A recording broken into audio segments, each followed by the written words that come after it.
మహాపరిశుద్ధుడు సర్వాధికారి సర్వశక్తి గల తండ్రి, నీ అత్యున్నత కృపను బట్టి నీకు స్తుతులు స్తోత్రాలు. ఆశ్చర్యకరమైన యేసు ఆలోచనకర్త నీకు స్తుతులు స్తోత్రాలు. గడిచిన వారం నుంచి నీ శ్రేష్టమైన కృప చేత తండ్రి, మళ్ళీ ఈరోజు మీ ఆదివారంలో నిలబడ్డాను. నీకు స్తుతులు స్తోత్రాలు తండ్రి. ప్రభువా, ఈరోజు నీ ఆరాధన ద్వారా ఎంతగానో నీ నామం జయపరిచినందుకు, ఎంతగానో మాకు ఆ భాగ్యాన్ని ఇచ్చినందుకు తండ్రి నీకు స్తోత్రాలు. ప్రభువా, మేము వాక్యంలో సిద్ధమై వెళ్తున్నాను. నేను ఒకటి ఆలోచన చెప్తున్న ప్రతి అందమైన ప్రతి ఒక్క హృదయం తెరవమని అడుగుతున్నాను తండ్రి నీకు స్తోత్రాలు.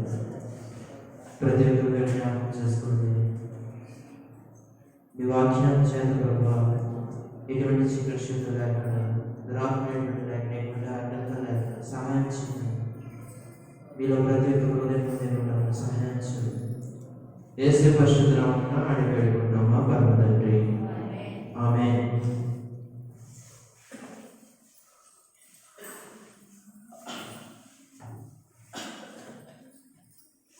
దేవునికి మహిమ కలుగును గాక. హల్లెలూయా. కొంచెం గట్టిగా చెప్దామా? కొంచెం చల్లగా ఉంది. ఆ చల్లసలలో మనం కొంచెం గట్టిగా చెప్తే దేవునికి స్తోత్రం. హల్లెలూయా. దేవుడు ఎంతగానో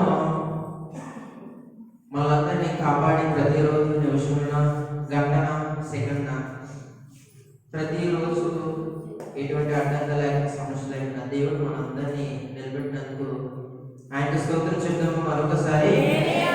హల్లెలూయా. ఎంతగానో దేవుడు మన పట్ల కార్యం చేస్తూ, మన పట్ల ఎటువంటి సమస్యలు వచ్చినా, ఎటువంటి ఇబ్బందులు వచ్చినా ఆయన మనల్ని కాచి కాపాడి తన కృప చేత మనందరినీ ప్రభు సన్నిధిలో నిలబెడుతున్నాడు. అవునా కాదండి? నిలబెడుతున్నాడు. ఆయన దేనికి నిలబెడుతున్నాడు? ఆయన మన పిల్లలు కాబట్టి మన దేవుని సన్నిధిలో ఎదగాలి, క్రమంగా ఎదగాలని దేవుడు మనల్ని ఎంతగానో ప్రేమించి మనల్ని కాపాడుతూ ఉంటున్నాడు. మనకి ఏ అవసరం వచ్చినా, ఏ ఇబ్బందులు వచ్చినా మనం ఎవరికి చెప్తామండి? ఇంట్లో వాళ్ళకి చెప్తామా? ఇంట్లో వాళ్ళకి చెప్తాం, కానీ దానికి ముందు దేవుడిని జ్ఞాపకం చేసుకుంటామా లేదా? జ్ఞాపకం చేసుకుంటాం కదండి దేవుడు. అలాగే ప్రభు సన్నిధిలో మనం వచ్చినప్పుడు కూడా మనం కూడా దేవుడిని జ్ఞాపకం చేసుకుంటాం. ఈరోజు దేవాదేవుడు మీ అందరికీ చక్కని లేఖనాన్ని ఇవ్వడానికి సిద్ధపడుతున్నాడు. అందరూ ఆమె చెప్తామా? ఆమె వినపడలేదు. దేవుడు ఇస్తుండగా మనం సైలెంట్ ఉంటే ఎలా చెప్పండి? గట్టిగా చెప్తామా? ఆమె. దేవునికి మహిమ కలుగును గాక. ముందుగా దేవాదేవునికి వందనాలు. సమస్య పాస్టర్కి తెలుసు మీ అందరికీ వందనాలు. దేవుడు ఈరోజు మీ అందరితో పంచుకోవాలనుకుంటున్నాడు. ఏ విషయం పంచుకోవాలనుకుంటున్నాడు అంటే దేవుని సిద్ధపాటు. ఏమిటంటే అది దేవుని సిద్ధపాటు. దేవుని సిద్ధపాటు అంటే ఏంటి? దేవుని సిద్ధపాటు అంటే ఏంటి? ఇప్పుడు దేవుని సిద్ధపాటు మనం ఈరోజు మనం ప్రార్థనకు వచ్చాం కదా, వచ్చామండి. ఈరోజు మనం ప్రార్థనకు వచ్చాం. దానికన్నా ముందు ఒక టైం పెట్టుకున్నాం. మనం ఈరోజు 11 గంటల గల ప్రార్థనకి వెళ్ళాలి, దేవుని సన్నిధిలో పాల్గొనాలి. అంటే మనం ఏం చేసుకున్నాం? ముందుగా ఏం చేసుకున్నామండి? సిద్ధపాటు చేసుకున్నాం. దేనికి సిద్ధపాటు చేసుకున్నాం? దేవుని సన్నిధికి రావడానికి. ఇప్పుడు మనం ఒక రోజు ఒక ఊరు వెళ్తాం. ఎల్లుండి సాయంత్రం నేను హైదరాబాద్ వెళ్ళాలి అనుకున్నాను అనుకో. ఈరోజు ఏం చేస్తాను? నేను దేనికి సిద్ధపడుతున్నాను? టికెట్ తీసుకోవడానికి, నేను రెడీ అవ్వడానికి, లగేజ్ పెట్టడానికి, అలా సిద్ధపడతాను. అలాగే దేవుడు మన పట్ల కూడా ఒక సిద్ధపాటుని దయచేస్తానంటాడు. దేవునికి స్తోత్రం. దేనికి సిద్ధపాటు అండి? దేవుని సిద్ధపాటు అంటాడు. దేవుని సిద్ధపాటు ఎలా ఉంటుంది? ఆయన సిద్ధపాటు కనుమరుగైనది. అంతే కదండి. ఇప్పుడు నీకు ఒక సమస్య వచ్చింది, కానీ ఆ సమస్య నీకైనా ముందు దేవుని తెలుసు. దేవుడికి ఆయనకి తెలుసు కాబట్టే మనకు ఆ సమయంలో కొంచెం కష్టపడతాం, తర్వాత బయటకు వచ్చేస్తాం. దేని నుంచి? సమస్య నుంచి. ఆ సమస్య నుంచి వచ్చామంటే దేనివల్ల? దేవుడు కృప. అది మనకేం కనబడుతుంది? దేవుని సిద్ధపాటు. దేవునికి స్తోత్రం. హల్లెలూయా. మనం ఒక లేఖనం చేద్దాం. అందరూ బయలుదేరమండి. నేను ఒక్కొక్క మాట నాకు ఇచ్చిన సమయంలో వివరించుకుంటూ వెళ్తాను. అందరూ బైబిల్ తెరిచినట్లయితే ద్వితీయోపదేశ కాండం. తీయగలిసిన వాళ్ళు తీయండి, తీయలేని వాళ్ళు చూడండి, ఇబ్బంది లేదు. ద్వితీయోపదేశ కాండము పాత నిబంధనలు 5వ కాండం, 5వ పుస్తకం. ద్వితీయోపదేశ కాండము 2వ అధ్యాయం. ద్వితీయోపదేశ కాండము 2వ అధ్యాయం వర్సెస్ 7 చదువుతారా? 7 చదవండి. 7వ వచనం చదవండి. అందరూ తీశారు కదండి, చదవండి. నీ చేతి పనులన్నిటిలోనూ నీ దేవుడైన యెహోవా నిన్ను ఆశీర్వదించెను. ఈ గొప్ప అరణ్యంలో నీకు ఈ 40 సంవత్సరములు సంచరించిన సంగతి ఆయన ఎరుగును. చాలు.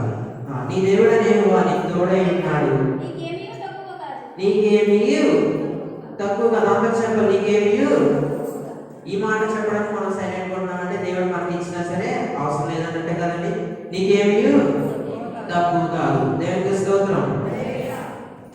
మనకి ద్వితీయోపదేశ కాండం 2వ అధ్యాయం 7వ వచనం చదువుతున్నట్లయితే మనకు ఒక చక్కని లేఖనం ఈ మధ్యాహ్న కాలంలో మన దేవుడు బయలుపరుస్తున్నాడు. ఏమిటంటే లేఖనం? నీ చేతి పనులన్నింటిలోనూ నీ దేవుడైన యెహోవా నిన్ను ఆశీర్వదించును. దేవుడు మనందరినీ ఆశీర్వదిస్తున్నాడు. ఈ లేఖనం మోషే గారు అన్ని విషయాలు తెలుసు, కానీ ఈ ద్వితీయోపదేశ కాండంలో జరిగిన కాండాలు అన్ని ఈ ద్వితీయోపదేశ కాండంలో వివరిస్తూ వస్తున్నాడు. ఆయన మరొకసారి ఆయన వస్తుండగా ఒక చక్కని లేఖనం మనం చెప్తున్నాడు. ఏమిటంటే నీ చేతి పనులన్నింటిలోనూ నీ దేవుడైన యెహోవా నిన్ను ఆశీర్వదించును. దేవునికి మహిమ కలుగును గాక. ఆమేన్. ఏమిటంటే దేవుడు మనం ఆశీర్వదిస్తున్నాడు ఇప్పుడు చెప్పమంటారా? ఇది ఏమిటంటే దేవుని ఆశీర్వాదం, సిద్ధపాటు. దేవునికి స్తోత్రం. ఏమిటంటే ఇది దేవుని సిద్ధపాటు. దేవుని సిద్ధపాటు మనకి ఎలా కనబడుతుంది? 7వ వచనంలో ఆశీర్వాదకరంగా కనబడుతుంది. దేవుడైన యెహోవా మనతో ఏం అంటున్నాడంటే నీకేమీ తక్కువ కాదు, ఇది నా సిద్ధపాటు అంటున్నాడు. ఆమేన్. ఏంటంటే ఎవరి సిద్ధపాటు? దేవుని సిద్ధపాటు. ఆయన సిద్ధపాటు మనకి ఎలా కనబడుతుంది అంటే ఒకటి ఆశీర్వాదకరంగా కనబడుతుంది. ఈ గొప్ప అరణ్యంలో నీవు 40 సంవత్సరములు సంచరించిన సంగతి అయినా ఎరుగును. ఈ 40 సంవత్సరంలో ఇప్పుడు మోషే గారు వాళ్ళందరూ ఆ కొండల చుట్టూ తిరిగారు, సముద్రాల చుట్టూ తిరిగారు, పర్వతాల చుట్టూ తిరిగారు, పొట్లు పట్లు అన్నింటి చుట్టూ తిరిగారు. కానీ ఆయన ఏమంటున్నారంటే మనం 40 సంవత్సరాలు ప్రయాణం చేసాం కదా. ఎక్కడి నుంచి ఎక్కడికండి? ఐగుప్తు నుంచి కనాను దేశానికి. ఆ దేశానికి ప్రయాణం చేసినప్పుడు వాళ్ళకు పట్టింది 40 సంవత్సరాలు. ఎందుకు ఆ 40 సంవత్సరాలు పట్టింది? కొన్ని తప్పులు చేయడం వల్ల, కొన్ని పొరపాట్లు చేయడం వల్ల దేవుడు వాళ్ళని అక్కడక్కడే చుట్టించేసాడు. అలాగా మోషే గారు ఏమంటున్నారంటే ఈ 40 సంవత్సరాలు మనం తిరిగిన అన్ని ఎవరు ఎరుగునా? దేవుడు ఎరిగినని లేఖనం కనబడు. అంటే దేవుని సిద్ధపాటు ఎలా ఉందండి? దేవుని సిద్ధపాటు ఎలా ఉంది? మనం ఏ చోటలున్నా, ఏ పరిస్థితులున్నా, గతంలో నువ్వేం చేసినా, నేనేం చేసినా ఆయనకి ఎరుగును. అది దేవుని సిద్ధపాటు. ఇప్పుడు నేను ఈరోజు వాక్యం నేను కాదు, నాకు నేను ప్రిపేర్ అవ్వలేదు.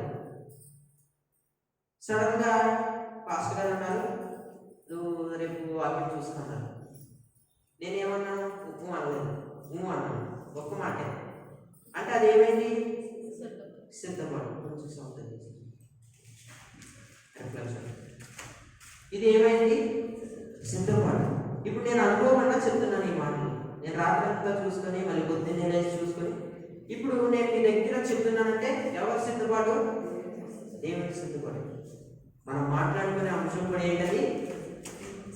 దేవునికి సిద్ధపాటు. మీరు నాకు చెప్తూ ఉంటే నేను ముందుకు వెళ్ళిపోతూ ఉంటాను. దేవునికి స్తోత్రం. అలాగా దేవునికి సిద్ధపాటు మనకి ఎలా కనబడుతుంది? మొదటిగా ఆశీర్వాదం. దేనికి ఆశీర్వదిస్తాడు దేవుడు? ఎందుకు ఆశీర్వదిస్తున్నాడు? దేనికి సిద్ధపడి ఉంటున్నాడు ఆయన మన పట్ల? అంటే దేవుని పట్ల. అంటే ఇప్పుడు మనం ఆయన పిల్లలను ఎంత విశ్వాసం ఉంటున్నాము ఆయన పట్ల. అయ్యి బాబు ప్రార్థన చేస్తున్నాము, దేవుని సన్నిధి దొంగలించట్లేదు. అందుకని ఏమంటున్నాడు ఆయన? ఆశీర్వదిస్తున్నాడు. ఏంటి ఆశీర్వాదం?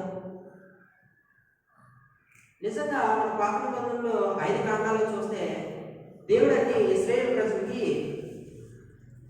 అసలు మనకి ఇప్పటి నుంచి మనం ప్రార్థన చేస్తే వస్తేనేది తెలియదు, కానీ అప్పుడు మోషే గారు ప్రార్థన చేస్తే పైనుంచి ఆకాశం నుంచి పక్షులు అడిపెట్టాడు. దేనికి? భోజనానికి. అలాగే దేవుడు ఆశీర్వదించాడు, అలాగా దేవుడు ఇచ్చాడు. అలాగా మన పట్ల కూడా దేవుడు ఏం చేస్తాడు? ఆశీర్వదిస్తాడు. అంటే ఇప్పుడు ఆశీర్వదిస్తాడు, దాని కింద ఏముంది? నువ్వు ఏం చేసావో అన్ని ఎరుగుడు. మరి ఆయన ఎరిగినప్పుడు దేనికి ఇస్తున్నాడంటే ఆశీర్వాదం మనకి? అన్నీ ఎరుగుతున్నాడు. నీ తప్పులు ఎరుగుతాడు, నా తప్పులు ఎరుగుతాడు.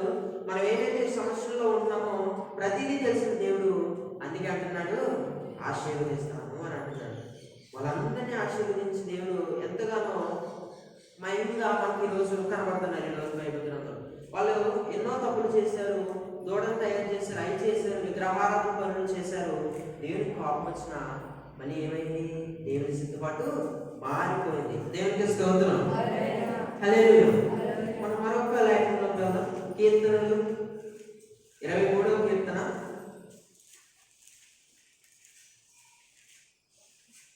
కీర్తనలు 23వ కీర్తన 5వ వచనం చదవండి. నా శత్రువుల ఎదుట నీవు నాకు భోజనం సిద్ధపరచుదువు, నూనెతో నా తల అంటి ఉన్నావు, నా గిన్నె నిండి పొర్లుచున్నది. దేవునికి స్తోత్రం. నా గిన్నె నిండి పొర్లుచున్నది. దేనికి పొంగుచున్నది? దేవుని ఆశీర్వాదం మనకు కనబడుతుంది. అంటే నా శత్రువుల ఎదుట నీవు నాకు ఆహారం దయచేస్తా అంటాడు. ఏంటది? భోజనం సిద్ధపరుస్తాడు. ఏం భోజనం అంటది? వాక్యం అనే భోజనాన్ని సిద్ధపరుస్తాడు. ఇప్పుడు మనందరం ఒక చోట ప్రార్థన పెట్టుకున్నాం, కానీ అక్కడ కొంతమంది వచ్చి కొంచెం ప్రార్థన పెట్టుకుని ఇబ్బంది పెట్టారు అనుకోండి.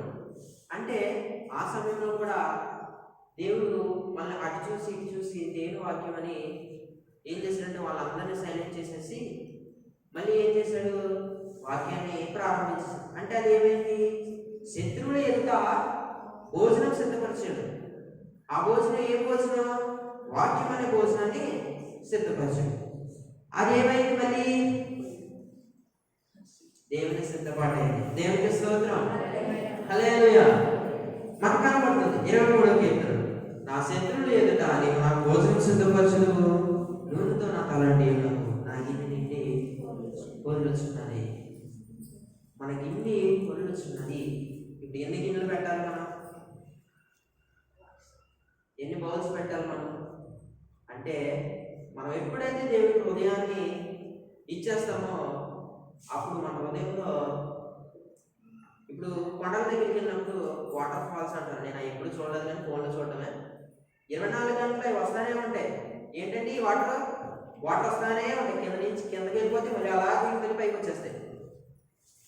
ఇంకా జీవితంలో ఎలా వస్తానే ఉంటాయి. అలాగే మన హృదయం ఎప్పుడైతే దేవునికి ఇచ్చేస్తామో అప్పుడు మన హృదయం ఎలా ఉంటుందండి? నిండిపోతుంది. ఎలాగా? ఆశీర్వాదంతో నిండిపోతుంది. దేవునికి స్తోత్రం. హల్లెలూయా. అలాగా దేవుడు మనందరినీ దేవుని సిద్ధపాటులో నడవాలి, దేవుని సిద్ధపాటు కట్టుబడాలి, దేవునిలో ఉండాలి, ఆయన సిద్ధపాటు మనం గుర్తెరగాలి. అంతే కదండి. ఇప్పుడు ఒక చక్కని లేఖనం ఉంటుంది. మత్తయి గారు రాసిన వార్తలో మనకి 18:20లో ఇద్దరు ముగ్గురు నా నామం కూడిన చోట నేను ఉంటానన్నప్పుడు అది ఏమైంది? దేవుని సిద్ధపాటు అయింది. దేనిగా వచ్చిన మనం చెప్తున్నాడు ఆయన, ఇద్దరు ముగ్గురు నా నామంలో కూడిన చోట నేను అక్కడ ఉంటానని ముందుగా చెప్పేశాడు. అంటే మనకన్నా ముందుగా తెలిసిన లేఖనం, మనకన్నా ముందు రాసిన లేఖనం మనకి ఈ రోజు కనబడుతుంది. అంటే దేవుని సిద్ధపాటు అక్కడ ఉంది కాబట్టి మనం ఈ రోజు చదవగలుగుతున్నాం. దేవునికి స్తోత్రం. అలాగా దేవుని సిద్ధపాటు అనేది కంటికి కనబడు, హృదయానికి గోచరం కాలేదు, కానీ తనను ప్రేమించిన వారికి ఏమవుతుంది? ఏది కొదువు కాదు. దేవునికి స్తోత్రం. ఇప్పుడు మనకు పరిస్థితులు బాగాలేదు, మనకి ఇబ్బందులు ఎన్నో ఆటంకాలు వచ్చేస్తున్నాయి. ఆటంకాల్లో మనం మధ్యలో నలిగిపోతున్న సమయంలో మనం కృంగిపోకూడదు. యోబు గారు కృంగిపోయారా? యోబు గారు కృంగిపోయారా?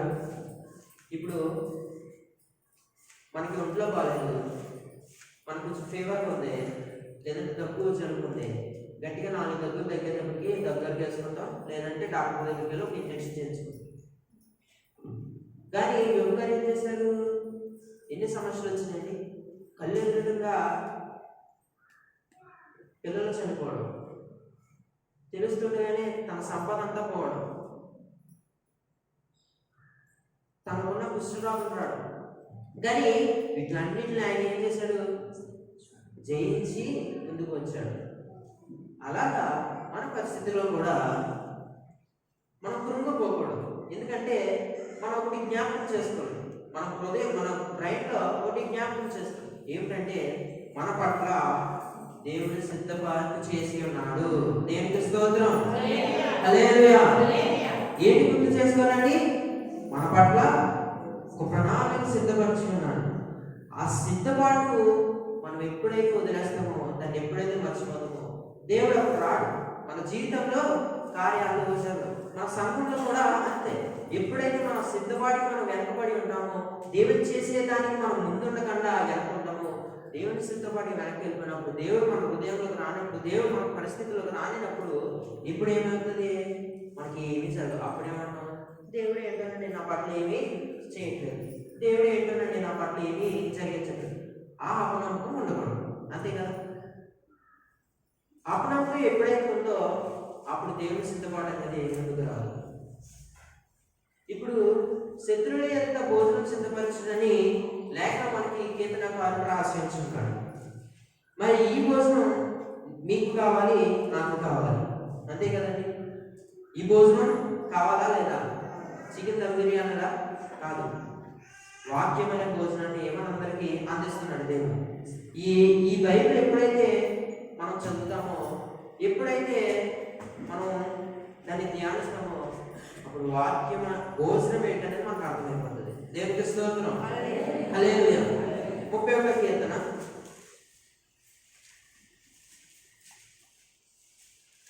19వ వచనం చదవండి. నీ యందు భయభక్తులు గలవారి నిమిత్తము నీవు దాచియించిన మేలు ఎంతో గొప్పది. ఒకసారి చూడండి, ఏమిటండి? నీవు దాచియించిన మేలు ఎంతో గొప్పవి.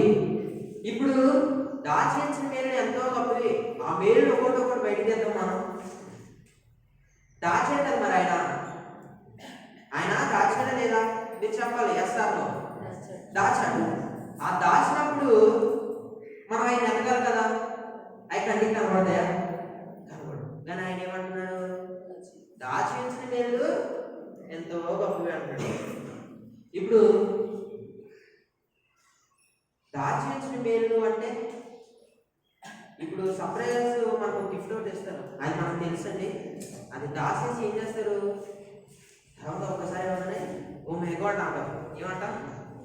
అలాగా దేవుని సిద్ధపాటు అనేది ఎలా ఉంటుందంటే, మనకి కనబడవు కానీ దేవుడు మనకు తెలియకుండా మేలుడు ఇస్తానన్నట్టు కనబడుతుంది. ఎప్పుడైతే నీయందు భయభక్తులు గల వారి, నీయందు అంటే అక్కడ యేసుప్రభు వారి భయభక్తులు కలిగి ఉంటామో, అప్పుడు ఆయన ఏమంటున్నాడంటే, దాచించిన మేలు మీకోసం ఇస్తానంటున్నాడు.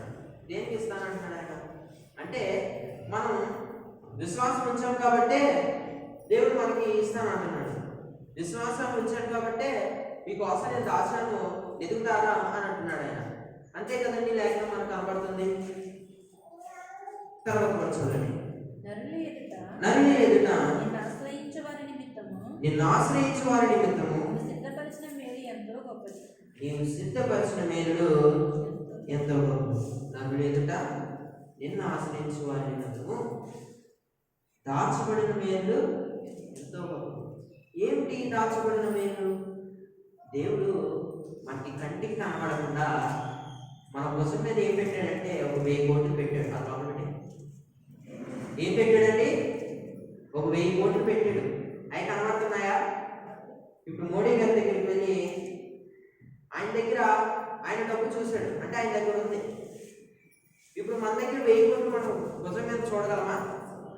అంటే ఈ ట్రాన్స్ఫర్ అయిపోయింది. ఈ ట్రాన్స్ఫర్లో దేవుడు మనకు బయలుపరచాలి, కానీ మనం ఎక్కువనే ఒక్కొక్క కట్ట తీసుకోవడానికి ఉండదు. దేవునికి స్తోత్రం. అలాగా దేవుని సిద్ధపాటు ఎలా ఉందంటే, ఎప్పుడైతే దేవుని యందు భయభక్తులు కలిగి ఉంటామో, దేవుని పట్ల మనం నడుస్తామో, దేవుని పట్ల మనం ఉంటామో, దేవుడనే ఉంటామో, దేవుడు సిద్ధపరిచింది మనం చేస్తానని విశ్వాసంతో ఉంటామో, అప్పుడు ఏమంటున్నాడంటే దాచబడిన అన్ని ఇస్తాను అంటాడు. అందుకే కదండి విద్యోపదేశ కాండంలో 2:7 ఏమంటున్నాడు? మీ చేతి పనులన్నింటిలో యెహోవా నిన్ను ఆశీర్వదించు. దేనికి ఆశీర్వదిస్తున్నాడు ఆయన? చేతి పనులన్నింటిలో, మనం చేసే పనుల్లో కానీ, మనం చేయించే పనుల్లో కానీ, మన మాటతో చెప్పే పనులు కానీ, వీటిలన్నింటి పనుల్లో దేవుడు ఏం చేస్తా అన్నాడు? ఆశీర్వదిస్తానంటున్నాడు. అంతే కదా. ఇప్పుడు ఆయన ఆశీర్వదిస్తా అన్నాడంటే, సంఘంగా మనము, కుటుంబంగా మనము ఉంటున్నాము. ఆయన పట్ల సిద్ధపడిన దాన్ని, దేవుని పట్ల ఆయన మన పట్ల సిద్ధం చేసిన దాన్ని మనము తీసుకున్నామా? ఆయన్ని పక్క నుంచి కుర్చీ వేసి మళ్ళీ కూర్చోబెట్టి మళ్ళీ పంపించేదనుకున్నామా? దేవునికి స్తోత్రం. హల్లెలూయా. ఏమంటున్నాడు ఆయన? దేవుని సిద్ధపాటు ఎలా కనబడుతుంది మనకి? వాక్యాన్ని ఇస్తున్నాడు, భోజనం కనబడకుండా మేలునిచ్చేస్తున్నాడు, కనిపించేది ఆశీర్వదించేస్తున్నాడు. అంతే కదా. మోషే గారు నీ చేతి పనులన్నింటిలో అప్పుడున్న ప్రజలందరూ ద్వితీయోపదేశ కాండంలో మళ్ళీ వివరించుకుంటూ వచ్చేస్తుండగా అన్నింటిలో ఆశీర్వదిస్తాడు అని ఆయన అనుకుంటే, వాళ్ళందరూ చూస్తున్నాడు ఎలా ఆశీర్వదిస్తాడు. ఇప్పుడు మనం ఒక చేతి పని చేస్తున్నాం. మనం ఒక చేతి పని 1000 రూపాయలు 2000 సంపాదిస్తున్నాం రోజుకి, లేక 500 600 సంపాదిస్తున్నాం.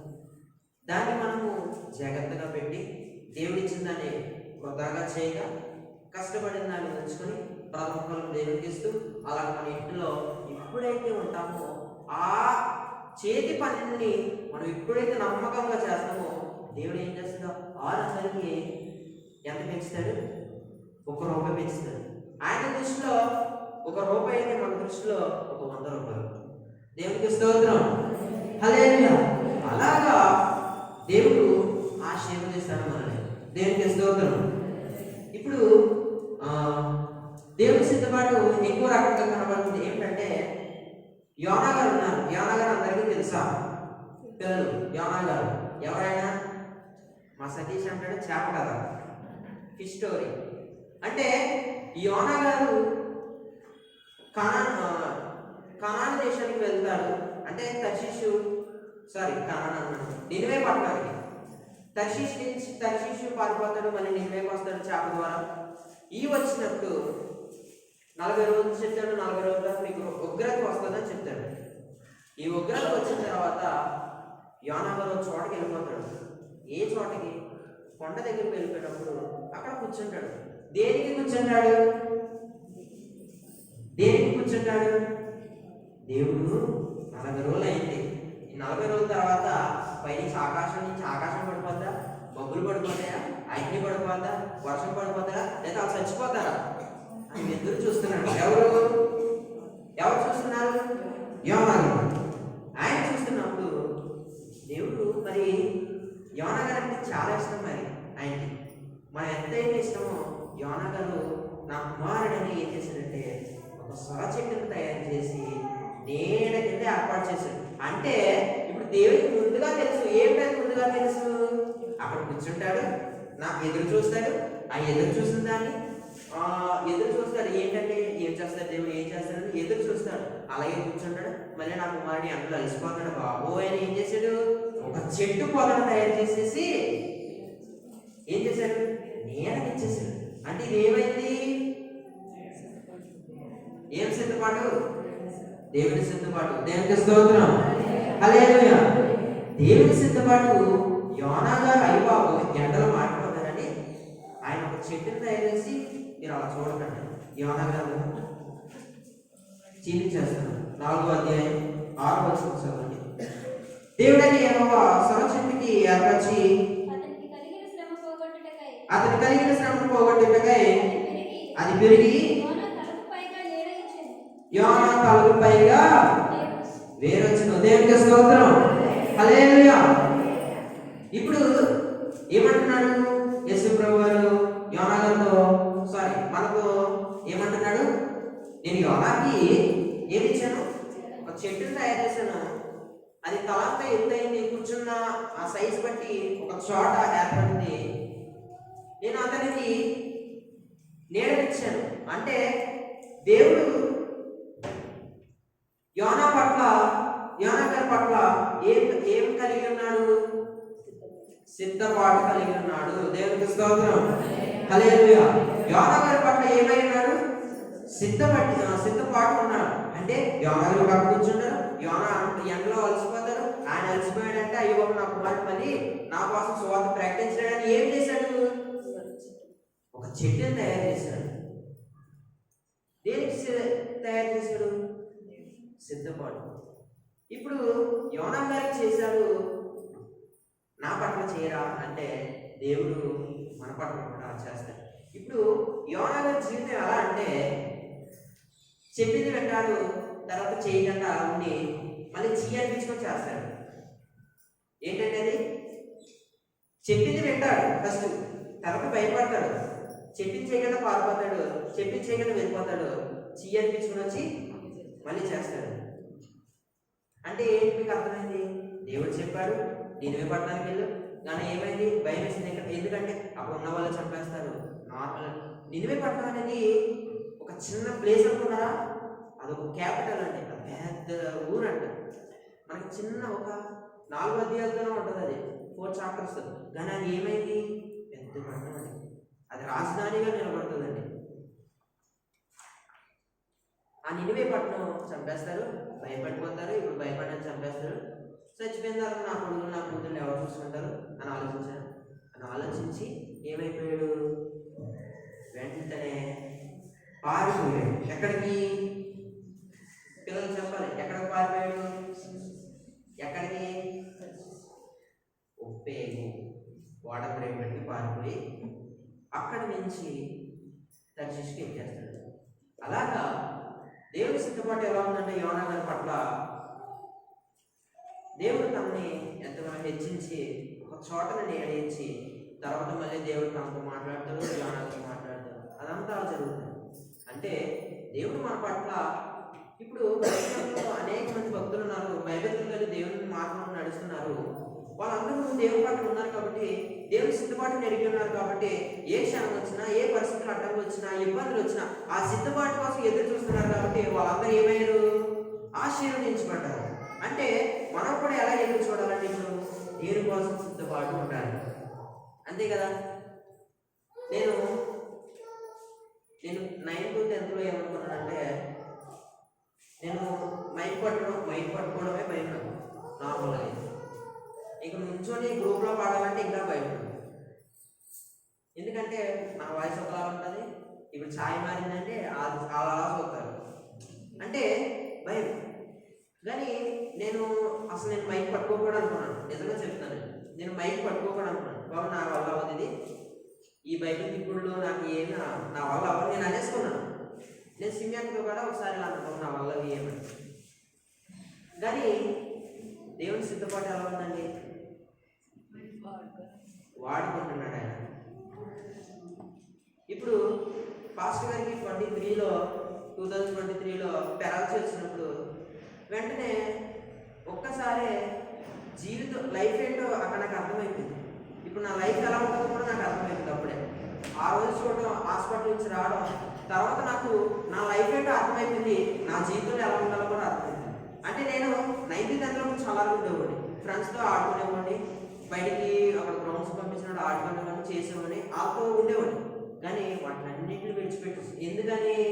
దేవుని సిద్ధపాటు ఎలా ఉందంటే నువ్వు వాడబడాలి. దేవునికి స్తోత్రం. హల్లెలూయా. ఎప్పుడైతే ఆయన అక్కడ పడ్డారో మనసు మీద, ఈ రోజు నన్ను నిలబెట్టాడు. నాకు అదే చాలా సంతోషంగా ఉందండి.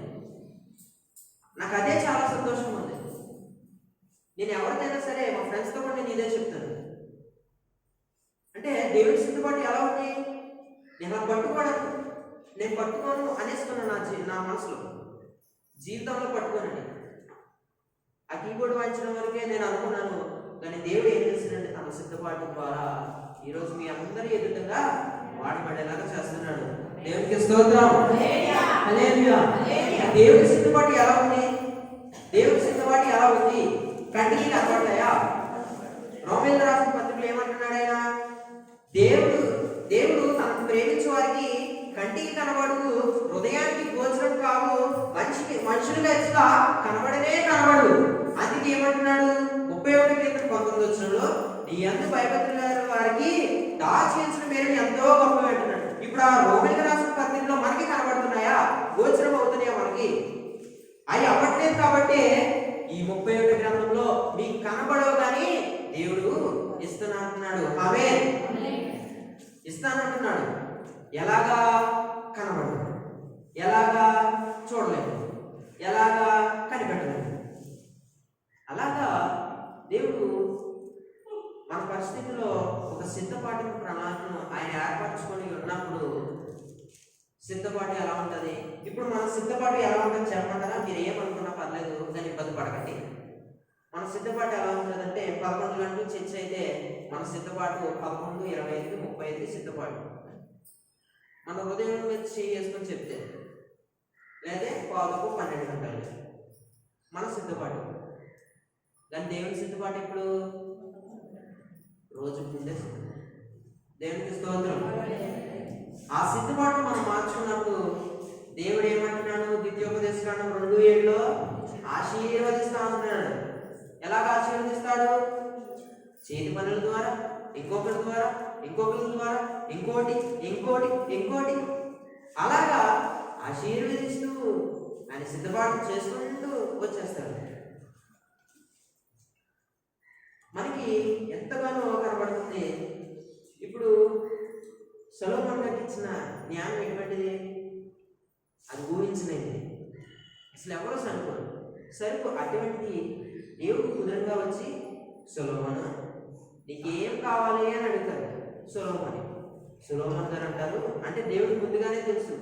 40 సంవత్సరాలు ఎరిగిన దేవుడు పుట్టిన తర్వాత, పుట్టకముందు మనల్ని ఎలా ఉంటాడు, ఎలా చేస్తాడో ఎరుగుతాడు కదా, ఆయన తెలుస్తుంది కదా. ఆత్మని తయారు చేస్తాడు ఆయన. తయారు చేసినప్పుడు వీడు ఎలా ఉంటాడో, ఇది పంపించచ్చో లేదో భూలోకానికి, వీడు సమాజానికి బాగుపడతాడు లేదు, అంటే అన్నీ తెలుసు.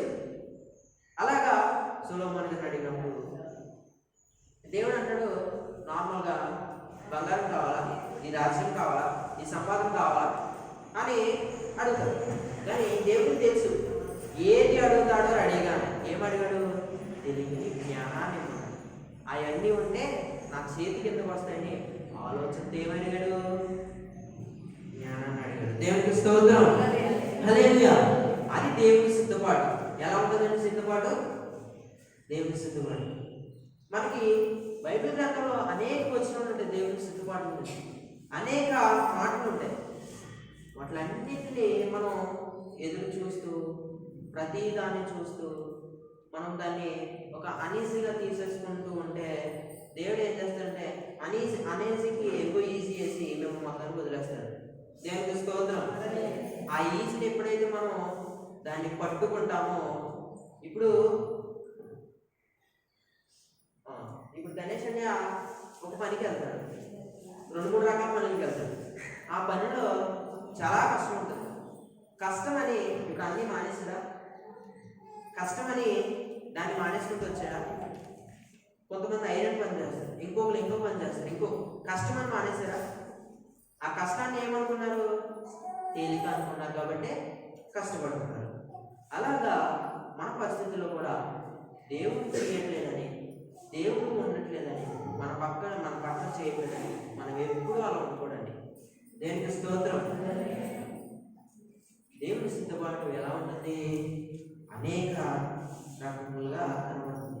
మరొక చోట ఉంటుంది, యెషయా గ్రంథం అనుకున్నాను, దేవుడు ద్రాక్షారసంతో ఆహారం సినాయి కొండ మీద మనందరికి ఇస్తున్నాడంట. ఏంటది? వాక్యాన్ని ఇస్తున్నాడంట ఆయన. దేవునికి స్తోత్రం. అలాగా దేవుడు మన పట్ల అన్ని చేసుకుంటూ వస్తున్నాడు. ఏమని? సిద్ధపాటులన్నీ జరిగించుకుంటూ వస్తున్నాడు. ఇప్పుడు దేవుని సిద్ధపాటు అనేది మనం కొన్ని విషయాలు మాట్లాడుతున్నాం. అలాగా ఇంకో విషయం మనం మాట్లాడుతున్నాం. యోహాను గారు రాసిన పత్రిక, యోహాను గారు రాసిన సువార్త 14వ అధ్యాయం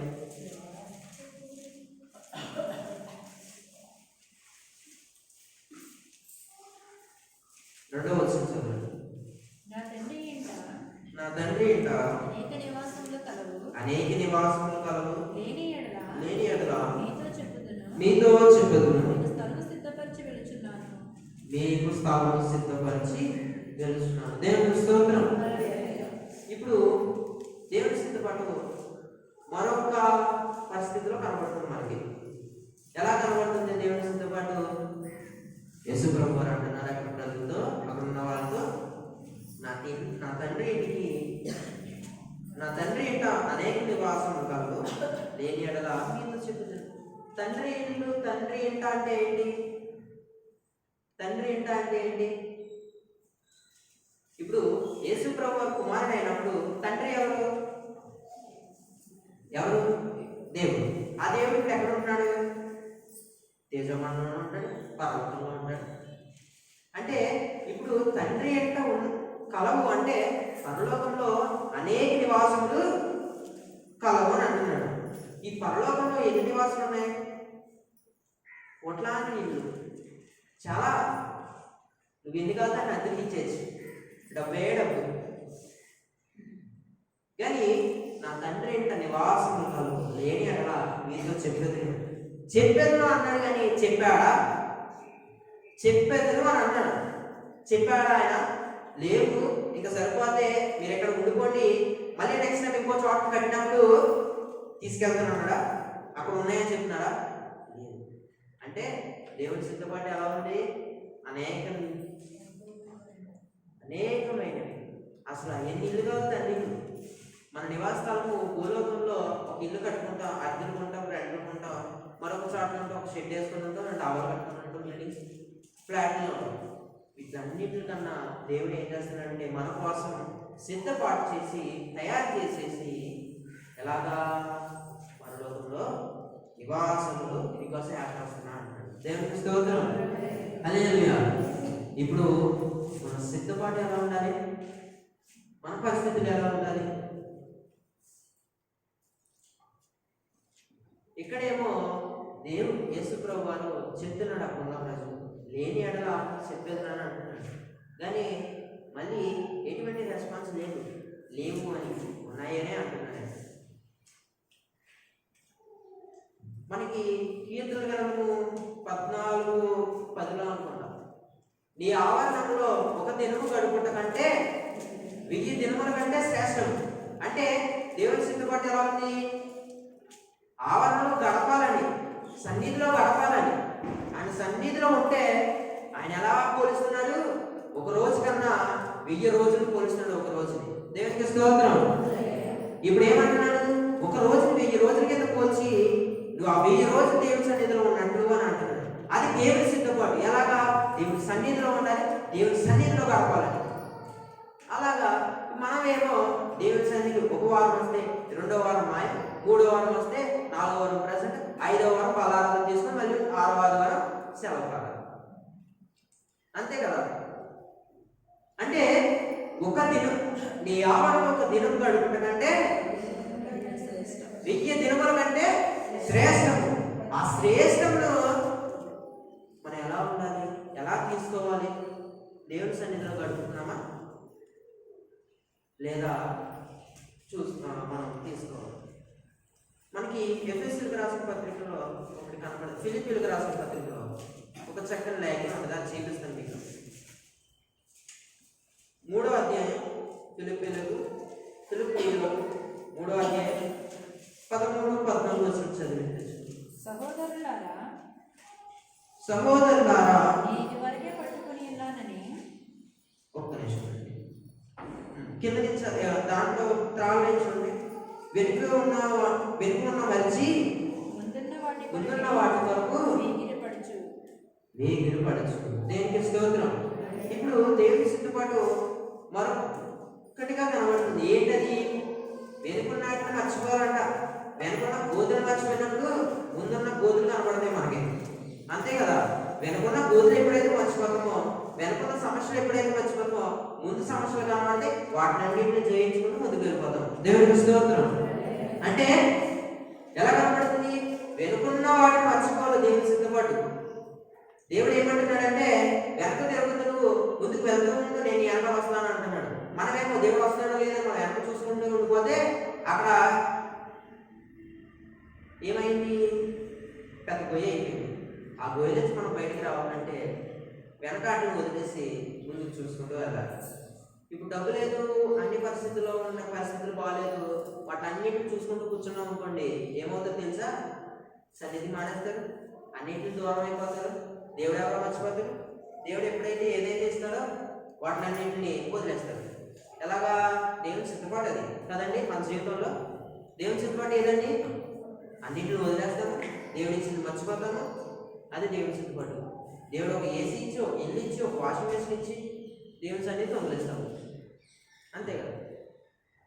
అలా ఉన్నప్పుడు నేను ఎవరిని కించపరచలేదు, దేవుని లేఖనాన్ని చెప్తున్నాను. అంటే దేవుడు మన పట్ల ఇచ్చినప్పుడు, దేవుడు మన పట్ల చేసినప్పుడు కార్యములు మనం దేవుని సిద్ధపాటికి మనం లోబడి ఉన్నామా, అది కావాలి. దేవుని సిద్ధపాటికి ఏమై ఉండాలని మనం ఏమై ఉండాలి? లోబడి ఉన్నప్పుడు దేవుని సిద్ధపాటు మనకి ఎలా కనబడుతుంది? ఎలా కనబడుతుంది? ఇప్పుడు మరొక లేఖనం ఉంటుంది, నా ముందు దూతలు నడుస్తున్నాయి కాపుదల కింద. ఎవరు సిద్ధపాటు అది? దేవుడి సిద్ధపాటు. ఎందుకు నడుస్తున్నాయి? దేవుని పట్ల విశ్వాసించడం. యోనాలాగా విశ్వాసంతో ఉన్నాము, ఎదురు చూస్తున్నాం కదా. దేనికోసం? గోతుల కోసం కాదు. మనం వెళ్ళే పరిస్థితిలో చూడగానే నా ముందు నడుపుదేవా, నా ముందు ఉండదేవా అని సిద్ధపాటు చేస్తున్నాం. ఎవరిని? ఏం చేయాలి? ఒక దూతను సిద్ధపాటు చేస్తున్నాం దేవుడిని అడిగి. అలాగా మన జీవితంలో ఎలా ఉండాలంటే దేవుని సిద్ధపాటు అనేది ప్రత్యేకంగా కనపడాలి, దేవుని ప్రత్యేకంగా కనపడాలి. ఇప్పుడు నేను చెప్పాను కదండి, నేను మైక్ పట్టుకోకూడదు అనుకున్నా, నేను మైక్ పట్టుకొని మీతో మాట్లాడుతున్నాను. అదేమైంది? దేవుని సిద్ధపాటు. దేవుని సన్నిధిలో నుంచి నేను ఖచ్చితంగా చెప్తున్నాను, అసలు మైక్ పట్టుకోకూడనే నా ధ్యాస అదే. 9th 8th స్టాండర్డ్లో బాప్తిస్మం ఇవ్వక ముందు ఈ ధ్యాసలో ఉన్నప్పుడు నేను తర్వాత మెల్లమెల్లగా దేవుడు ఏం చేసాడు? ఒక్కొక్కటి బయలుపరిచాడు కళ్ళకి. ఆ కనబడడం వల్ల అన్నింటిని మానుకొని దేవుడి కొరకే బ్రతకాలనే ఆశతో ఈరోజు మీతో మాట్లాడుతున్నాను. దేవునికి స్తోత్రం. అలాగా ఇంకా మాట్లాడుకుంటూ వెళ్తే ఇంకో 100 వచనాలు 1000 వచనాలు ఉంటాయి. కానీ వీటిలన్నింటినీ మనం ఏం చేయాలంటే దేవుని సిద్ధపాటికి మనం లోబడి ఉన్నామా, దేవుని సిద్ధపాటులో మనం నడుస్తున్నామా, దేవుని కొరకే మనం ప్రడిగెట్టి దేవునికి మనం ప్రేమిస్తున్నామా.